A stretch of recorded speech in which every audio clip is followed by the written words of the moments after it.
Hey, it's a Waddle Wednesday here on Cap and J Hood.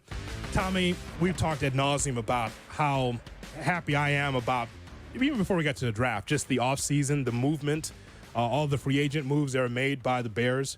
The question I would have is what's happening at defensive tackle? Like the question I would have is, what do you have to bolster up your defense? The defense is fine, but I would imagine that the Bears still will be looking to be able to get better on that defensive line. What do you think? Yeah, I think that, Jonathan, you definitely need a pass rusher. I think they feel good about what they've got on the interior. I think they like Billings. I think Billings played really well last year. I think Dexter's a guy that I think Yurko's talked about it in the second half of the season. He thought that Dexter was a guy that probably could swing into that three technique and provide some really solid play.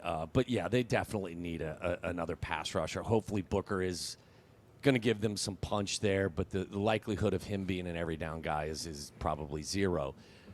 They're not complete yet. And that's the only thing, Jonathan, I would tell people out there is I'm as thrilled as anybody. I think the Bears, when you look at their offseason, had the best offseason of anybody in the National Football League. I really do. I think the draft, I think Ryan Poles had the best draft of any general manager in the National Football League because when I look at it in totality, I don't see it for just Caleb Williams and Rome Odunze and the kid from Yale and the punter, Torrey Taylor, and then Austin Booker. I look at it as you had X number of picks heading into the 2024 draft, even going back to the regular season of 2023.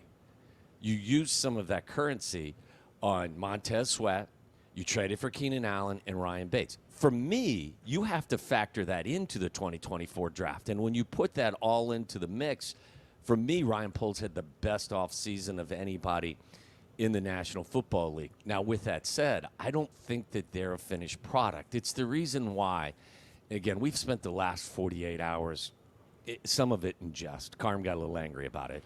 Meller's a little bit overboard about it. But the punter conversation to me is like, I wouldn't have done it. It doesn't mean I think it was a horrible pick. It doesn't mean I think Ryan Poles has made a massive mistake because they don't have enough pass rushers and because they've got some unsolved issues on their offensive line. I just personally would have preferred that he used that pick on one of those guys and not a punter. I love what he did. I just told you I thought he had the best offseason of anyone in the National Football League. But, Jonathan, they're not finished. They can't be. And that's why I don't think in 2024 anything's possible. I don't think they're a legit Super Bowl contender in 2024. Now, I'm thrilled and optimistic as hell, but there's still some issues that need to be resolved. So some of that help has got to come. And look, they've got a full complement of picks in 2025, right? Don't they have 10 or 11? And they still have they have 10. They traded the one pick. Yeah, and Cap, they still have, they're in great financial shape as well. So, I love where they're at right now. I'm really excited, but I still think there are some steps that need to be taken. And I think, Jonathan, you point out the one that is probably most obvious right now. They need more pass rush. So I think on the interior, they're going to be okay. But from the other side of Montez Sweat, I'd like to see them do something.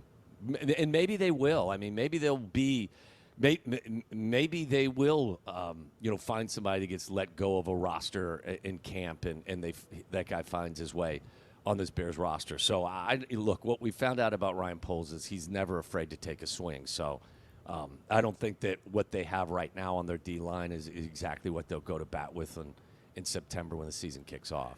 Bears win 11 games or the Reds get red hot and win the World Series. Which one you want more? Oh, it would be the Bears for sure. Yeah, well, look, Cap. I mean, I've witnessed. I don't know about you, but my favorite baseball team's won 3 titles in my lifetime. So, they all don't add up to 2016, but that's okay. I've been to the winner's circle on 3 occasions. So, oh, really? What position did you play? I was backup shortstop to Davey Concepcion and then Barry Larkin.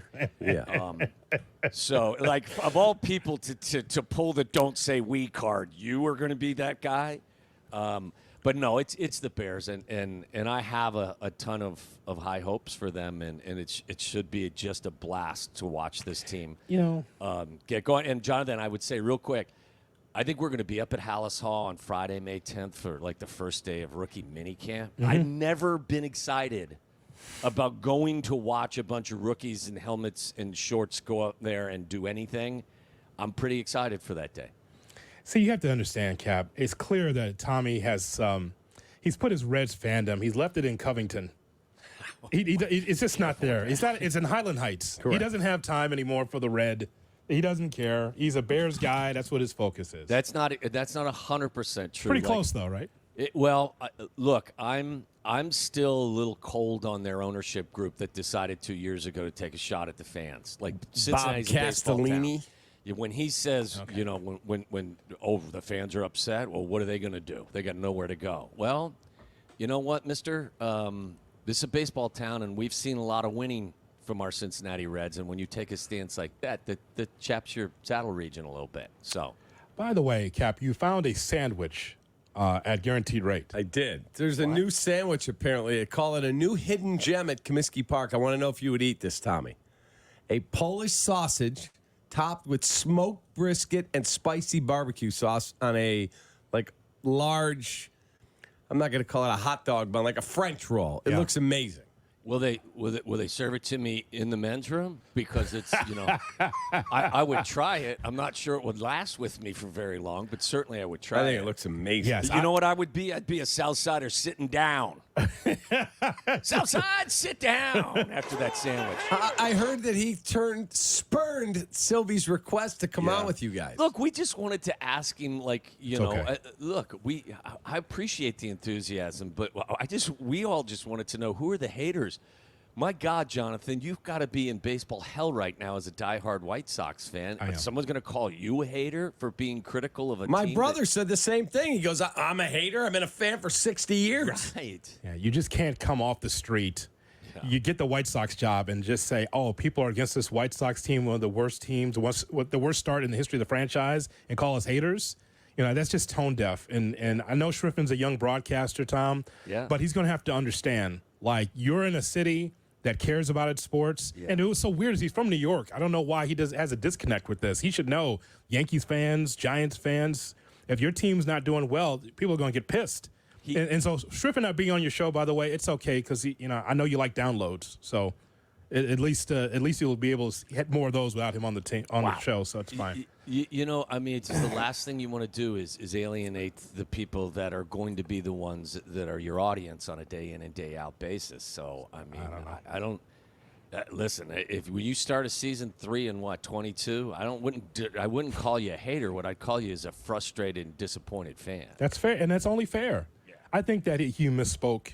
He'll regret that at some point when he's Jonathan, moved on. We wanted to have him on, and my expectation was going to be he's going to say, look, I got lost in the moment. It was the most exciting moments of my short time here in Chicago. And it's been frustrating, but, I understand the passionate fan base. Yeah. I think he doubled down on social media, didn't he? He did. It's okay. When we first got here, he was on Cap and J Hood. It took us weeks to recover. As always, Tommy, we appreciate the time. Thanks for coming on the show.